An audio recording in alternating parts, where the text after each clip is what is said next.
Hey everyone, I'm your host, Ricky Shockley, owner of MedSpa Magic Marketing, and this is the MedSpa Success Strategies podcast, where MedSpa and aesthetics practice owners come to discover strategies and tactics that help them better market and manage their practices so they can grow, improve profitability, and have greater impact for their teams and their patients. Today's guest is Corey Beale. Corey is a results-driven sales and revenue executive who's helped scale SaaS, fintech, and AI-driven companies from startup to IPO. He's known for building high-performance sales teams, driving ARR growth, and leading go-to-market strategies across both VC and PE-backed businesses. Corey also previously served as Chief Growth Officer and investor in the MD Aesthetics brand that was acquired mid-2025, giving him a unique operator-investor perspective on growth in the med spa space. Corey, thanks so much for coming on the podcast. I guess, can you start by just giving everyone a little bit of your backstory and how you even ended up in the med spa space? For sure. Also nice to be here. Nice to see you, Ricky. Always pleasure doing business, and I'm a listener as well, so it's nice to be here. I have a really weird path, I think. It's not like I came from the medical field or even the health space in general. It wasn't something like super passionate or was involved in growing up early in my career. So I came from almost 20 years in SaaS, different leadership levels, like really fast growing software companies. Worked my way up through the sales and marketing ranks and into executive roles over time. And so I just sort of found my way after 20 years there, wanting to do something different and give my brain a break. And I started my journey by opening a franchise location of an aesthetics firm. And we were the first franchise location. Fell in love with the space, fell in love with the people, became part of the corporate team, and then meandered my way into a bit of a longer term run here in the space, which has been absolutely great. So just totally different thing than usual. I didn't even know what back bar meant when I started. Now I know pretty much every metric and what you need to do and what lever to pull to drive it. So big change over a couple of years. I just learned something new about you. I didn't realize you started as a franchise owner in that. I did. Yeah. For whole endeavor. Yeah. A company called MD Aesthetics. We were the first one. And then I joined the corporate team and we ran a race and did a transaction. It was awesome. Super cool. And in the software space, you worked for HubSpot for a little bit too, right? Was that? Yeah, I was there for a decade. I was one of the very early employees at HubSpot and rode that wave through IPO and beyond. And part of the fun for me doing something different for the year was figuring out how much of what I knew as an exec on, a B2B SaaS business could potentially play out in a multi-location brick and mortar. How similar, how different could I take learnings from both sides? Could I see different things in the playbook? So it gave me kind of a unique perspective on the space than somebody who probably grew up in it, So now that I know this franchise component, zooming back, how long of a period was that before you ended up on the corporate team? Like a couple months. We opened up the location. I got underneath trying to figure out how do we scale this thing and what are some of the systems and processes in place. The team there had incredible process in place, and there was clearly a systems and marketing and sales gap. And so I started working with corporate maybe after 2 months, something like that. Was there anything that surprised you from like, I'm going to do this to 2 months in? That you're like, oh, this is not what I expected, or this was kind of more challenging than I thought, or? I think pieces of it were probably what I expected. I probably had a different version of what I thought software in the space was. I mean, I came from a couple world-class companies on the B2B side, trying to unpack what was available in the space, how good was it, like what year was it equivalent to in the B2B SaaS world versus what maybe was actually pretty good here. And just, I think that was probably the most surprising was there were a couple of platforms that were great and there was a bunch of stuff out there I thought that was just really difficult. It was like being almost back in the world of on-prem, which seemed like a wild thing to come out of SaaS companies and get back into something else. And that's where you start. So I was just laughing because I don't know what on-prem is, by the way. You might be too young for that, but I was just glad I didn't have to like ship a CD somewhere, and that was okay. We were at least past that, Pete's, in the timeline. Yeah. So yeah, for sure. I've heard that complaint about the med spa space, the aesthetic space, is like the software feels kind of antiquated, which I think we'll get to a little bit toward the end because this kind of ties up into what you're doing now. But so you get wrapped up into the franchise corporate side, into the marketing team being like a key component of the growth scale and eventual acquisition. Could you kind of just walk us through from a high level, like that process? What did that look like? What were some of the surprises along the way there? How did that all work? What were some of the challenges that you all worked through to make that a success? I I think a couple pieces came into play. Like we went really quickly in scale. We acquired several locations in a very short period of time. I think it was our second or third transition of an EMR. We moved everything over to Zenoti, which was a great experience. Became a big fan of that platform. Um, the hardest part is probably starting to figure out every time you did one of the acquisitions, like you were just breaking down their marketing, their sales efforts. You were so deep in everything in diligence. And a lot of these, better or worse, it's small businesses. And so you're trying to figure out where were they spending money properly? Where were they not? I mean, transparently, it's how we found you guys, and you and I started a relationship, and that location was doing quite well using your help. Uh, and trying to find folks who were really data driven because we had a corporate team that was super data driven. So I think for us, it's just a matter of like the metrics were so different, location by location. The geographies, even if they were 20 minutes apart, could have been using totally different channels successfully in some way. And trying to unpack that while also just roping them in culturally to the business and systematically. It's a lot at once. The integration process is heavy. Yeah, and dealing with people that have like fundamentally different service portfolios too, right? It's not like if you're acquiring dental practices, like okay, they all do the teeth pretty much the cleaning, same. like it's kind of like the same 3 or 4 things. With the med spa space, it could be different. Like there could be a practice that's like super heavy on injectables. Somebody else is super heavy on some laser device. Some people are doing weight loss. Some people are not. Yep. But when it came to consolidation of services and how you thought about, multi-location business, how do we make sure that this is as consistent as it can be, and where do we let things be different based on those acquisitions? What was the thought process there? Well, I screwed a few of those up early. I'll fully admit that. Trying to move too much money maybe out of the budget before we really understood some of the back end of it, just as we were trying to clean up line items in an integration. So I definitely made that mistake. We eventually got much better, and teams full of experts now who know how to do this at huge scale since I departed. And how do you set up the process, especially the first 90 days? How do you drive people in? How do you think about the upsell, cross-sell, to your point on all the different services? But you can't just like rip and replace right away. You got to give it a little bit of time as you go. Yeah. Yeah. Especially when they're established businesses with like an established patient list and trying not to rock the boat to a point that's detrimental. Yep. New systems, expectations of communication and communication styles, and also just making sure the patients have a good transition too. That's the other most important piece, since they're the key to the whole thing. And in many times, you'll find there's just clear opportunity, maybe the new patient acquisition side, maybe on the marketing for existing patients. Again, a lot of, 1-2 locations, practitioner owned. They may not be as either data systems or marketing savvy. And so there's so much upside that you can uncork there.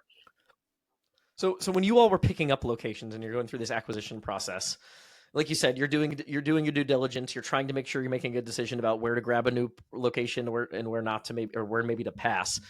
As you start to grab these locations and you start to get a feel for what they're doing, were there any common themes in terms of like, hey, the practices that were successful were doing this, or even all the practices that were doing the things that were working well were this common thread of things, and there was another common thread of things where people seemed to struggle? I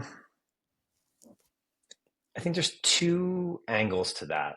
The first for us was trying to understand, it depended on the acquisition is one answer. And one example would be if we were trying to get significantly better at a process or a procedure from, let's say, like a retention standpoint, let's say weight loss, wellness, there's a lot of ways that you could run hormone replacement processes in an office with patients, weight loss processes, for example, like GLPs. Some people would mail them out. Some people wouldn't mail them out. They'd make the person come in. You could swing a retention metric 30 points depending on the way that process worked. And so if we knew something was going to be important to our general business thesis moving forward, we'd figure out like in a geographical area around us, who was probably the best. And we would figure out what were they the best at? How did they do it? And then take that, acquire them, learn from them, and then put the stuff we were the best at into their practice and do the upsell, cross-sell that way. So sometimes it was just, opportunistic. Other times it was highly strategic. Were they really good at something we weren't? And just, we wanted to figure that out, and we wanted to be the best at everything. So we got really lucky in some cases. I think there were people who were great at things we weren't adjacent, and we took advantage of that. Yeah, it's kind of cool. You're like a superhero where you've got your core skills and the things that you're really confident in, but then as you start to eat the next thing up, you start to learn that, maybe this is kind of cool. And you can start to build this like master template that gives you a better chance of success overall. You mentioned earlier, there's like one of the challenges was how different the clientele environment could be like 20 minutes apart. What were some of the challenges around that? Was it the client base, the income of the area? Like what were some of those challenges? All of it played a factor. Client base, expectation for pricing, income levels around the area, competition in the area. If maybe you were a newer player in that geographic area, your pricing compared to others, brand experience, all of it played a really key part. And the folks, I have to say, like Michael and Danielle, the founders of MD Aesthetics, were maniacal in the best way about keeping that experience so consistent and raising the bar if it needed raising across the board. And so the minute you walked in one of our locations, you knew where you are, what you were going to get, what the outcome was going to be. You can go to any single one of them in any provider and have a fantastic outcome. And that was the most important thing.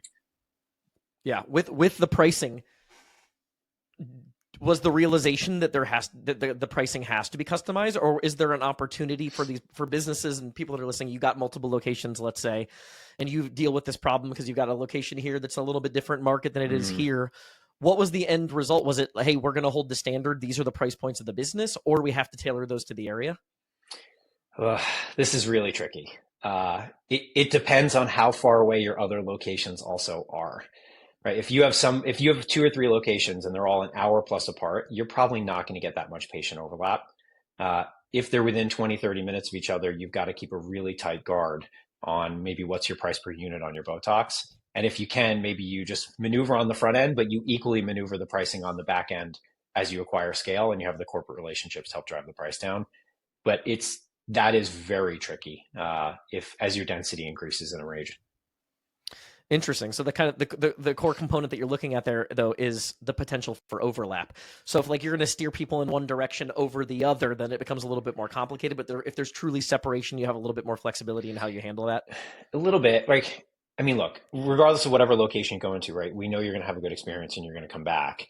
What I didn't always want to have happen was that you're going to go to one location for one service, another location to another. Ultimately, it all rolls up, so it's relatively all good. But people also find their injectors, they like them. I think that's important too. So you have to be really thoughtful. It can't move around that much, or you just add a little bit of like simultaneous discounts at certain places at certain times from a marketing perspective to help drive that and align it the best you can. And you mentioned that there's like this multi-factor analysis. It's kind of complicated because when, like, let's just say you're a solo location, that's a little bit easier, but you talked about how different your pricing decisions or your strategy decisions might be if you were doing this in isolation from one business to the other, because you can't just look at like comparative market prices. You also have to look at your competitive positioning, how many other competitors in the area, what are the, like, there's just a bunch of stuff. Sure. How long the business has been around. What do people expect? What have they expected for, maybe dozen years if the practice has been around that long or longer? So there's really like no right answer. You just kind of have to figure it out and then see where the volume comes in. So it's okay to experiment with it a little bit.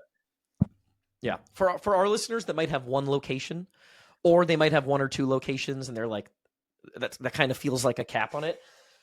What do you think are like the things that people need to pay attention to make sure they're providing a consistent experience when they're dealing with any version of a multi-location med spa? Like, what are like the high level checklist items? Like, hey, if this is what we want this to feel like, what are the things that have to be consistent? And process wise, how do you implement that? Because you all have the challenge of you're implementing that without really boots on the ground. You're kind of behind like command center to a certain extent, right? Trying to make that stuff happen, which is even more challenging, I'm assuming. Yep. To an extent. Again, and Danielle ran a lot of this process, who's one of the founders. She had her checklist every day. The front desk had their checklist every day. Make sure the flowers are right, the smell is right, everything's on the shelves pointed the proper direction. Like, you can be really, really down in the details of this whole thing. And somebody at the practice every day should be checking it. And like, sure, at some point we were a little removed, maybe because of like geographic distances or something else, but people would make their rounds and they would go check and make sure that everything's as it should be every single day if possible, down to, employee behavior, attire, decorations, all of it. One of our big things for the market thesis was we actually, when time we did an acquisition, we rebranded digitally, physically, systematically, the whole thing front to back. And so it was really a reset of culture also, but our culture was just so great. And again, driven by Mike and Danielle and team, that like you wanted to be a part of that. Yeah. So does that, in a sense, come down to documentation? Is that the easy answer? Like 100%. You have to have like, what is the playbook from practice A that we're bringing to practice B? Because I think a lot of individual practice owners, they might have built something successful at one practice, And they think that simply by just going and opening up another location and kind of popping over there, like they're going to start back from scratch. But they don't realize every lesson that was learned across, like You along got that to do it process, and again. they were there. And they were there at building one to hold hands and to walk through those problems as things grew incrementally, right? They brought on their Yep. first team member. They could figure out Yep. right on the front. They knew how to hire. And when you go to do that at a second location, if you can't provide that hands-on experience from start to finish, you're going to struggle. And that's where it comes down to like documentation, SOPs, and like what is the manual 100%. that makes practice A operate? Yep. It's funny. This is one of the most, I'd say, not surprising, but like instantly recognizable parallels from my previous life. Anytime we used to open a new corporate office at HubSpot anywhere around the world, you would send in a couple people who you knew were great representation of culture, skill sets, expectations. We would do the same things here. We had a few folks who were early injectors in the Wyndham location at MD that were then became, general managers, executives, however you want to phrase it, across other geographic locations, and they would go and set the bar. And so you have to send at least one or two people who know how to do this thing at the level you expect, continue to hold them accountable, and have a ton of documentation. And it'll work, but you got to do it. Hey there, wanted to briefly interrupt the episode to make a quick ask. If you're a podcast listener, it would mean the world to us if you'd leave a review for the podcast, whether that's on iTunes or Spotify. It's something I hadn't really remembered or thought of asking for, but it does help us show up more frequently so that we can reach more people with the information that we're providing. So it would mean the world to us if you'd leave a review on iTunes or Spotify, if you're listening on audio. If you're watching on YouTube, make sure to hit the subscribe button so you're in the loop for future videos and you don't miss any of the content that we're putting out. So in a business that's heavily reliant on people, right? I think this is still a service-based business. People aren't choosing MedSpa A versus MedSpa B because of Botox, right? It's the same product. So they're choosing it based on the provider and the experience for the most part. Some of that is brand, some of that is the business entity itself, but a lot of it is provider and team. Did you have any sort of a common theme for how you thought about providing consistency in terms of like the service, or at least selecting team members, whether it's like front desk or injectors? Yep. Any tips or advice on how to make that as consistent as possible? I know that's never going to be perfect as people, but It's not. But I will say this was thought about very early, like even at maybe one or two locations when this started. Mike Pedro, the founder, started Injector School. Essentially, it was like a 6-month course, because you could see that in the space, and I think a lot of people experience this. It's weekend Botox courses. Maybe pay $1,500. You don't really learn a lot. And so they established that there was a 6-month program that they did, multiple in-person visits, dozens of in-depth modules that people would use for online learning. They went all the way down that rabbit hole, and it paid so many dividends for us in terms of providers. Because now the bar was set. You essentially got a 6-month interview process with people, and the best people that went through the academy, we took as injectors along the way. And then as we did acquisitions, we had all that documentation. We could have folks on the new front lines go through also. So everybody would be required to go through it. Like, that's a very different point of scale, right? At one or two locations, and if you're going to stay like that, difficult and totally different. I think at that point, it's a lot of hands-on training from the head practitioner, but the folks at MD set up a hell of a scalable model for that. Yeah, that's awesome. Yeah, and these are the things like I think a lot of our listeners, like if you're a medical provider, you've learned the business side, you're running a successful business, but these are the extra challenges. And I think people, I listened to Alex Hormozy podcast recently, and he was talking about how many businesses fail because they prematurely open another location without having a plan. Yeah, they think that their for solution sure. to more profitability is like we'll just open another one, and it ends up being like your death nail. And you can't just copy paste. Dialed. Yeah, you've got to have the integration set up, even down to construction plans, every single thing you're going to put in there. We knew down to every line item across the way from day 1 to month 6, the end of month 6, exactly what was going to happen at every type of level in the business. The construction, the decor, the front desk person, the practice manager, everybody knew exactly what had to be done. And you need that, especially if you're going to set the bar to scale a lot bigger later on, which, that's happening like crazy in the space right now. It is absolute wildfire. The amount of private equity roll-ups that are happening in 20, 30 location acquisitions a year. Yeah. Do you see even from like your contacts, do you think that slowed at all, or is it as hot as it was 24 months ago? I think it's even hotter.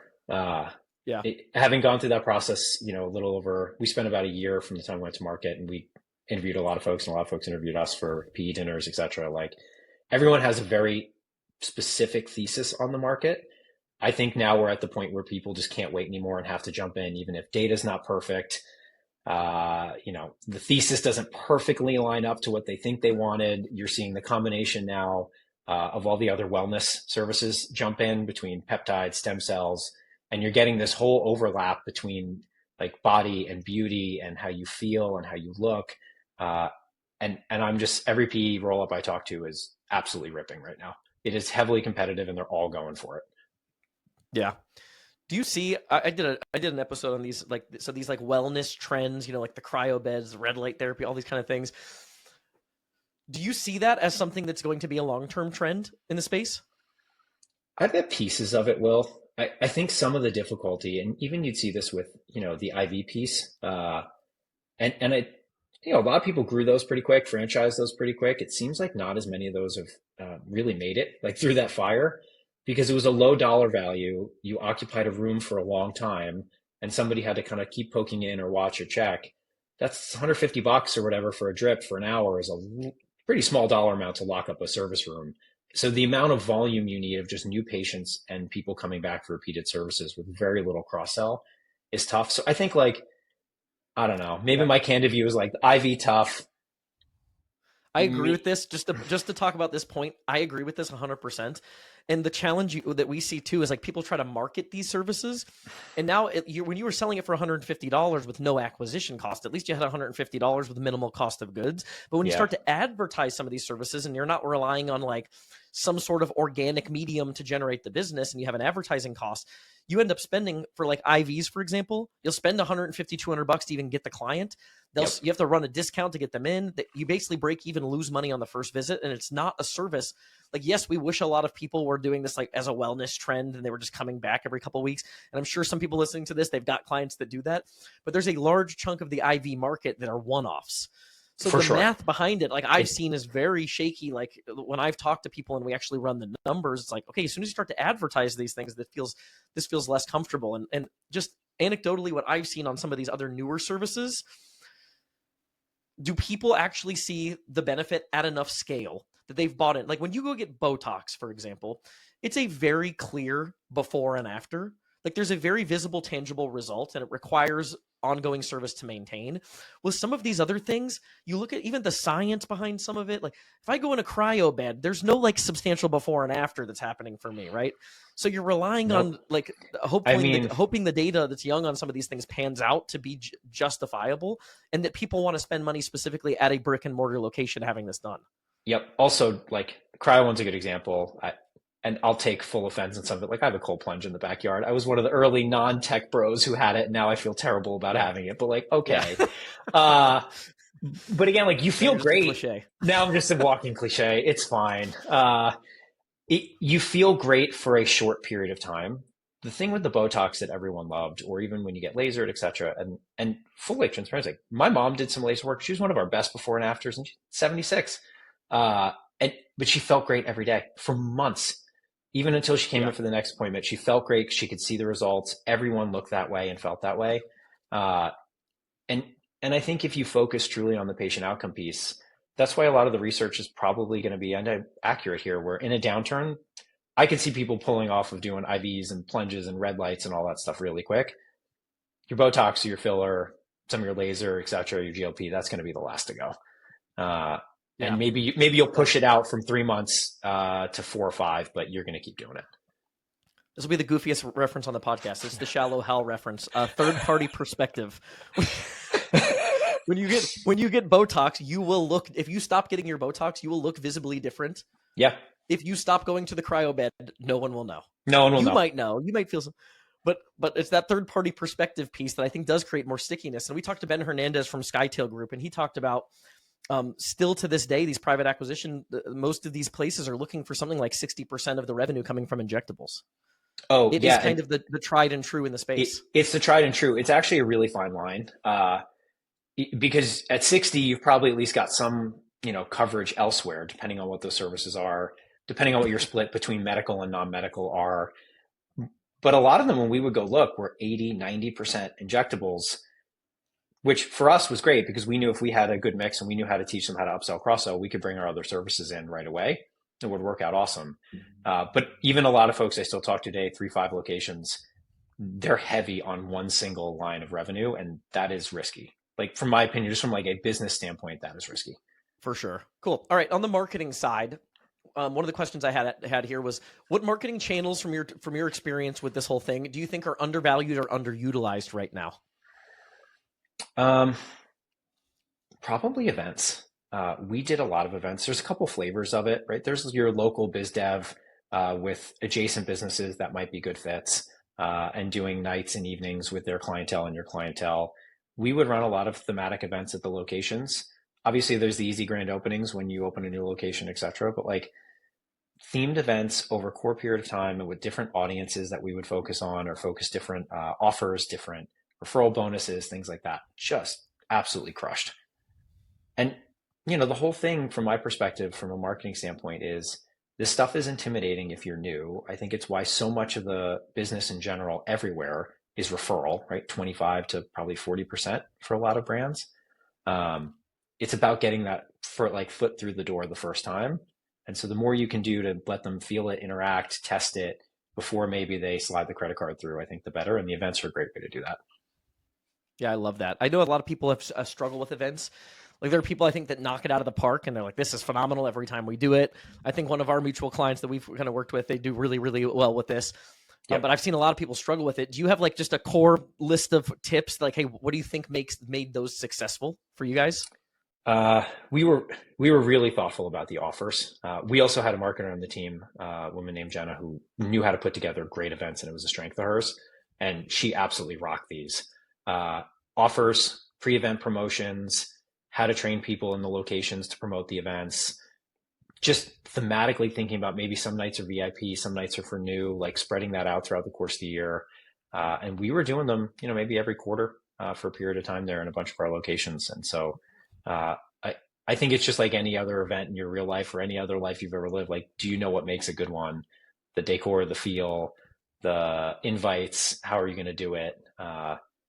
Plays a part here. But offers were a big one too. Let's just be honest. Like really thinking through the marketing offers and what we're seeing in the trend lines and the data. What time of year is it? What services are good? What aren't as good at this time of the year? How do you make up for summer doldrums? Things like that. All plays a part. So I think the takeaway there is like, don't do this on a whim. Like, oh, we should host an event, come up with some rough back of the napkin plan, throw a Facebook thing up there, and then it falls apart and you think events suck. Gary Vaynerchuk, I love this quote. He said, what's the ROI of a basketball to me? $0. What's the ROI of a basketball to LeBron James or Michael Jordan? Billions, right? And so the same thing can be true with anything from marketing and advertising standpoint. Like if you're thoughtful about your events, and you're coming up with offers that actually get people excited. You have a promotion plan. You're making sure these are things that if people come, they're actually excited, so they want to come to the next one, and they start to build some momentum. Like you're going to have way more success than if you just do this on a whim and you promote something you want to promote just because you want to promote it, and you're not being thoughtful about the things that are going to get your prospects and your clients excited about coming in. Yep. Plus also like have a process for it, for the planning, have a process for the debrief, ask people for feedback. We made iterations every single time. And have a set of goals for the event: attendance, package sales, total sales. You run it for a couple hours after evenings. You'll find the right day of the week based on your geography. That probably works really well. There were all these little tweaks and levers that we would pull depending on where the location was, how they were pacing in the month, what they were doing overall, what services were popular there we would think about as we did the events. And you'll find some scale to it, but also there is some specificity that's worth leaning into. Yeah, just being very intentional and thoughtful about everything you're doing is kind of the takeaway I'm getting so far. This episode is brought to you by MedSpa Magic Marketing, my agency. We help med spas and aesthetics practices grow with more effective marketing strategies. And I know that's a vague phrase, right? It's a vague claim. So I have an offer for you. I offer this to any new prospects. If you're interested in exploring another marketing option, a new agency, or just getting into Facebook, Instagram, Google Ads for the first time, I'd love to show you why we're different, what we're doing for clients. And we can do that via a 1.5 hour planning session where I'll outline a specific marketing plan, and I'll give you all of the blueprints that we would implement if we were to do business together. Now you can take that, use that on your own, hire someone else to help you execute it, or work with us. We really don't hold anything back on that strategy call. And I think you'll have a lot of confidence in how you manage your marketing investment moving forward, understanding some of the nuances that can help you implement more effective marketing strategies for your business. So if you want to do that, you can go to medspamagicmarketing.com. So on the data side, obviously for you, especially with a SaaS background, this was a big part of it. What were first of all, I guess what were the challenges around like, okay, how do we measure success? Because as a marketing agency, even one of the challenges is in the med spa space, you can't just look at CAC, customer acquisition cost, and measure success on customer acquisition cost. It's one metric, but you have to look at a bigger picture that kind of gives you a pulse on retention, life cycle spend.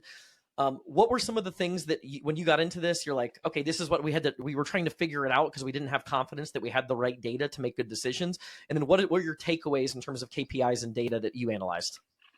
Yeah, so we had, I mean, by the end here and even moving forward, and I'm seeing it on the other side of life here, working with a company called Corral Data who specializes in this for the space, hundreds of KPIs. Now, at one or two locations, do you really need to do that? No. But at a couple of locations, there are core things you need to actually think about on a daily basis. It's the funnels. And that was another bit of the playbook from my old life. I couldn't believe how well it applied. It's mostly because I guess I didn't anticipate aesthetics would operate so much like a software business with a recurring revenue model, right? Most brick and mortar are not that way, that are insurance based to some extent, right? You go to the dentist every 6 months, fine. But this is a very different thing. And the opportunity for new patient acquisition, existing patient marketing, upsell, cross-sell are three totally different sets of insights, KPIs and funnels. But I tend to think of that as how you have to look at it, is the funnel shapes. Your new and your existing are a little bit different. You want to know all the conversion points along the way. Yes, totally on LTV and CAC and ROAS, right? Your baselines for sure, by referral source, by campaign, all of it. But you've got to understand what the funnel is, especially from a consult, like new lead to consult booked, consult shows up, consult pays, do they convert, what happens, what services did they get, is that repeatable over time, how many did they rebook, at what rate did they rebook, all the way through the patient journey. And so it was wildly similar to what I would manage typically as a CRO at a SaaS business, to a customer journey, from the moment a lead was cold sourced maybe by one of my junior sales reps all the way through to renewing at 13 months of a contract. So there's hundreds of KPIs you could track, but I think the two, if I was a one or two location, I'd get tight on from a marketing perspective: new patient acquisition funnel and my existing patient funnel. Understanding how to do rebooks and reactivations are critical. And a lot of the smaller folks I talk to, the reactivations is a wild gap. They just don't think about, and they just think it happens and people come back on their own, but they need the nudge. Yeah, I've noticed that too. It's like, I think there's this assumption, and you probably know this better than anybody from the SaaS space. People think that if people want to do something, they'll either do it or they won't. They don't realize how much of an impact the marketing messages and the communications and the touch points impact that. So we talked about things, for example, on the podcast about like, hey, because someone fills out a lead on Facebook, they're probably not that serious, most of those people. And depending on what we do in terms of touch points and communications after that, we can dramatically increase the amount of the chances that people actually schedule and show up for an appointment. But I think a lot of practice owners, they just think, well, if they wanted to book, they would have booked. And they just kind of leave it at that. And the same thing with rebooking and retention. We've learned that's not true. We've talked about that a ton on the podcast. Is when you have providers that are taking responsibility for rebooking, they're rebooking in the chair, you've got a specific process for getting those people on the calendar before they leave, you will have dramatically better rebooking and retention rates than if you just let someone walk out the door and hope they schedule on their own 3 or 4 months later, or try to catch up with them via phone a month from now. 100%. We spent a lot of time, and I'm seeing a lot of people in the space starting to get better at this. Okay, it's day 91. This person hasn't come in for their Botox. They need communication. It's, month 6 in a day on filler, or month 9 in a day, whatever service you want to pick and choose here in the day total. You have to figure out a way to have good communication with them. And then it's also taking the beat of, what does the communication sound like? Is it over phone? Is it over text? Is it over email? Is it on brand? Does it feel like it was generated and it's automated? Or does it feel like it's personalized? And it's something that fits within what they expect when they walk into a location. Are you using the name of your provider when in that messaging, even when you're offering discounts in certain instances? Most places, if they've been open for years, are just sitting on a few really interesting databases. You've got your new folks coming in, you've got to manage that, nurture that, and they book, they don't. Those should all hit different workflows. You've got your existing patients and your definition. You've got another bucket of folks who maybe haven't come in a year, or got one service and then never came back, even if they got that a few times. Those are still folks to go back to. If they live in the area, they might have just forgot, or something changed, and they might just need a little bump to come back into it. So I think the systems are getting better for it. It is one, though, when you don't have a point of scale, especially when you're trying to drive net new sales, like, you're not going to hire a full-time head to go follow up on all the leads and do it in a way in which is world class and what you're competing against, which is like a second later after they fill out the form. So some of the automation tools make a difference. And, I think people really overshoot the idea that you can automate everything away. We're getting closer and better in some of the AI and the agentic pieces. Or that you want to, especially in a or that you want to. business. And that's the thing. In the service relay business, it's still so tied to people at the patient side and at the business side. They weirdly welcome the phone call. Like that is okay. I think when we really like a service and the person who provides it, it's not like getting a cold call from somebody randomly. It is a very different interpretation, and it's perceived more as being helpful than it is being eager or salesy, Yeah. Yeah, no, I love that. We've talked about that a bunch too, and I totally agree. So as part of this process, you all were rolling up these locations. You ended up going to the private equity. Is that right? And sold these locations, Mike and Danielle. What was that process like? We've talked about that. We had Ben Hernandez from Skytail Group on. We talked about that a few times on the podcast. I know a lot of practice owners, like they don't necessarily know what's on the horizon. Do they want to keep their business?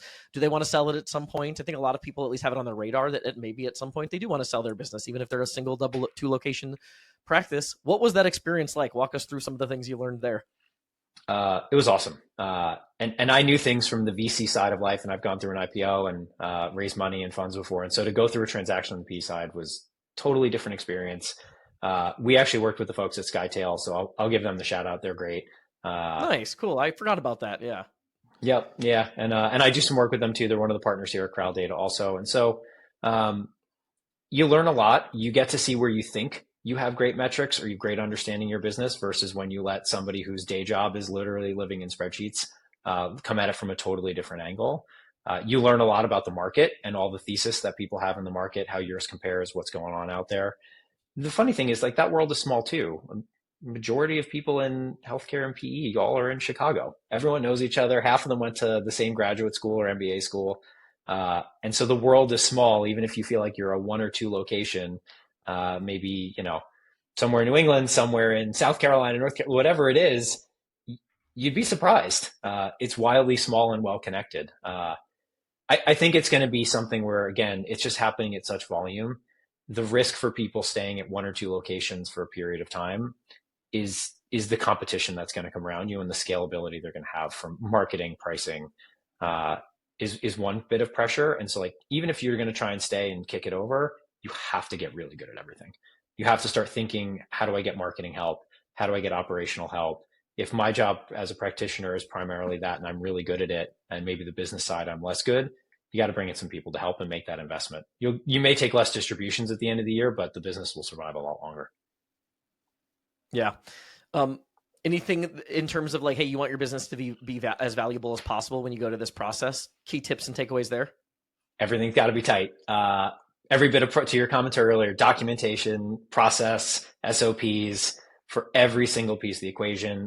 Paperwork's got to be tight. Leases, loan docs, employment agreements, every single nook and cranny that could possibly be found will be found. They will ask questions about it. It will come up in diligence, and you'll get the advice that no matter what you do, this will be a massive distraction to the business. Yeah. And that is the risk, right? Because then all of a sudden the business slides. It's like, it's literally a full-time job in itself. I think we were really fortunate as we had a good sized executive team we had invested in pre-transaction. And so we could divide and conquer a lot of this stuff on the front lines. But it is a full-time job for several months. And of course, the downside is if that distracts you, your price probably goes down. So the private equity folks love that and they win. Maybe it's a little bit less good for the practitioner in some instances. So, you got to know what you're going to be stepping into, but you also have to be ready. And you've got to think like a very real business and have everything documented and set aside. They're going to know consistency, right? PE likes consistency and lack of risk. Anything you can do to mitigate that will be rewarded. Was there anything in terms of the valuations that you were surprised? Like, hey, if we actually would have had more of a tilt toward this, valuation would have been better or worse? Was there anything that kind of surprised you in terms of how valuation is impacted? I don't think so. I mean, look, the reality of the valuation piece too, valuation piece and payouts and comp plans, there's so much intricacy in back math that I think it is hard for the average human to also understand that. And so surrounding yourself with really good people during the course of this and asking really good questions and pushing on that is invaluable. Having someone like a Skytail is just, it's worth it. You're going to get the dividends back. you may feel like you paid money up front during the transaction for it, but you'll get that back in spades on the back end. Um, I just think you're going to end up trying to understand many things that maybe as a 1-2 location owner, you're not typically used to understanding and you need help. Like, Yeah. but Yeah. if you It's a find the whole right other partner, realm of, yeah, it's a different thing. But if you find the right partner, man, you can really start cruising really quick. We were really lucky. We found a great one. They continue to be a great partner and business is ripping. And so I'm seeing that in a lot of places. The good news is there's a lot of really good folks out there in the PE space who are looking to make acquisitions. yeah, that's awesome. Okay. Well, that brings us to Corey, what you're doing now. Like, to wrap the episode, tell us what you're Sure. up to now, Corral Data, and what all is going on that front. Yeah. So one of the big challenges when I was in seat, most like the folks here who are listening, is yes, the systems are getting better in the space, but a lot of the data is really siloed. And so we spend a lot of time every week in spreadsheets. And so your two choices are usually interlinking a bunch of spreadsheets and hoping something doesn't break, or you're going to go down the rabbit hole, do a data warehouse, hire analysts and engineers as you grow, and put a BI tool on top of it. And I got set up here with the guys at Corral Data. As you mentioned, like I fell in love with the space and the people and the challenges in it. And Corral Data makes a system that's HIPAA compliant that actually helps you integrate all of your systems across the business. Acts as sets up a data warehouse, acts as the data layer on top, and then plugs in some AI on top of that too. So it's I used to run exercises that took me half a day at MD or more that I can now do in 12, 13 minutes using Corral Data, which is cool. Yeah, that's some of how we got reconnected, is because we do a lot of that manually right now. And that's one of the cool things about Corral Data, is that you're able to get all of these data pieces without, like, I don't think any of the EMRs, there's nothing that natively has these No, they functionalities don't. and this data built in. So it is a matter of cross-referencing and guessing and projecting and estimating if you don't have a tool like this. So yeah, really cool to be able to, a lot of, Corey talked about KPIs and knowing our numbers, looking at revenue relative to acquisition source and all these kind of cool things. And to be able to query that and get that information sort of in live time is really neat. So we're going to make sure we put Corral Data, all the links in the show notes for you if you're interested in checking that out. Corey, if the EMRs, I think we've talked about this. Yeah. Pretty much all of the EMRs are on the table for integration with Corral Data. Yep. 100%. We've got an official partnership with Zenoti. Ironic, we're playing favorites, but I do think they're great in the space, obviously, and we love them as a partner. We integrate with everything we see: ModMed, Aesthetic Record, Nextech, all the typical ones you'd see. It's the combination of being able to integrate your EMR data to your CRM data, Google Ads, Meta Ads, GA4, your QuickBooks, your payroll, being able to put all that together in one space, have a really good set of dashboards and KPIs. We have stuff out of the box that are specific to the wellness industry. So obviously, if you're a little bit smaller and you're trying to get that done and cleaned up, like we'll out of the box help you out. But we also go and recreate all the good stuff that you've already got. So, and our AI is trained on this versus a full chat GPT across the whole internet model. And plus we're HIPAA compliant, which is great. So it's a totally different way of thinking about things and being able to get an answer. The thing I do love, and I remember the most about being in seat, to the point of events and other before, if you make a good data decision at 9 a.m., you could drive 10, 20, 50K in revenue in a day with an offer, a campaign, something that could go live. It's just a function of understanding the data and where the gaps are in maybe your appointment data, your rebook data versus your revenue targets, and then knowing what worked the last time you did it and why. Man, that stuff's so invaluable. Yeah, we talk that. Everybody that listens to the podcast or the YouTube channel, they know we talk about that all the time. If you don't have that data, you're just guessing, and that would stress me out beyond belief. Is just guessing on some of those data points because the picture is so incomplete. Like you see ads from marketing agencies, like 45 patients. That's such a small piece of the entire picture that you need to analyze and measure to understand the realities of your marketing investment and the costs associated with your business and profitability. So really cool tool. We'll include that in the show notes. Yep. I think the call to action on the site as of we're filming this is the book a demo. Do you all do that for like one single location practices, or is there, what is the call to action typically for Corral Data? Definitely book demos. Typically it's locations. Okay. You're probably like 3 locations and up are usually a good fit for us because you're then using multiple systems. You've probably got a CRM at this point. You're rocking with an EMR. You've probably started really spending some money on the ads piece and you're looking for that. Maybe they're working with somebody like you. And just the fact that at any moment in time, you can know exactly what you've spent and what you got back for it. And then compare that against provider utilization, upsell, cross-sell data, all the things that you're sitting on that unless, even if you are a pivot table wizard in Excel, you don't need to be. We do the hard work for you and you let the robots do that work for you. So it's a totally different way of going about it and a way faster way of going about it. So it's used by a majority of the PE roll-ups at this point in the space. And we have a bunch of great partners and customers. And so it's been really exciting the last several months. Yeah, well, super cool. Corey, thank you so much for coming on the show. Awesome conversation. Per usual, I think I got through like 70% of my questions. So maybe we'll have to do another episode down the line, but I really appreciate you coming on. Cool. Appreciate you too. It was always good to see you. Thanks everyone for tuning in. This podcast is a production of MedSpa Magic Marketing. If your med spa or aesthetic practice is in need of digital marketing services, help with advertising on Facebook, Instagram, Google, lead generation, and booking more appointments, please visit medspamagicmarketing.com.